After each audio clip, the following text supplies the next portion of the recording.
The news line, अचूक वेधक. त्यांच्या पिताजींना आम्ही काँग्रेसमध्ये घ्यायचा प्रयत्न केला. मी मुख्यमंत्री असतो ओके. आमचं सगळं ठरलं.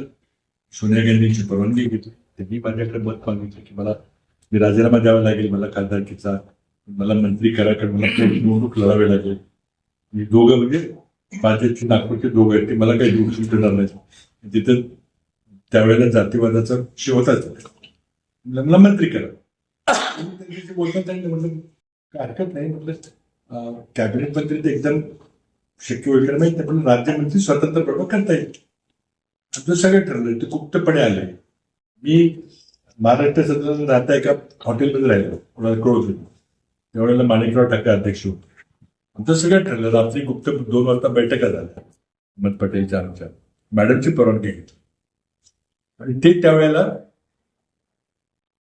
भाजपचे विरोधी पक्षाचे उपनेते होते, मोठ्या पदावर, पण अत्यंत अस्वस्थ होते. त्यांनी काय काय सांगितलं मला ते काय बोलणार नाही.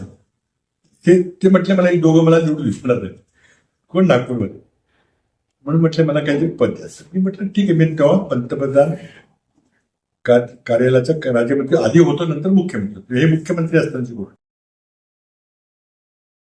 झालं. मी नंतर मनमोहन सिंग यांना भेटायला गेलो. तर माझी आयुष्यातली राजकीय सर्वात मोठी चूक झाली. मी पंतप्रधान न विचारता सोनिया गांधींना विचारून हो म्हटलं, चला जमेल.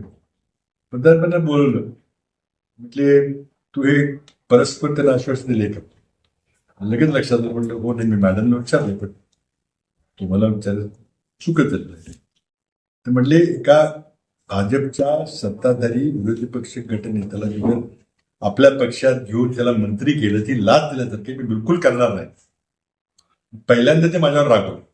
मला डोक्याला मी हात लावला, म्हटलं काय मोठी चूक आहे.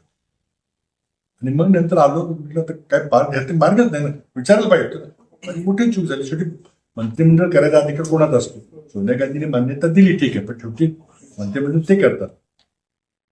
मी काय बोलावं, मी कुठं लपवतो मला कळलं. मी आलो, शेवटी सांगितलं सॉरी, ते काय शक्य होणार.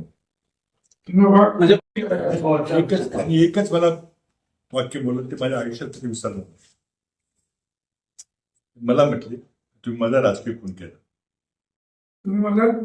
तुम्ही माझा राजकीय खून केला होता. बसून स्थिती होती. बोललो नाही, काय बोललो काय ठिकाणी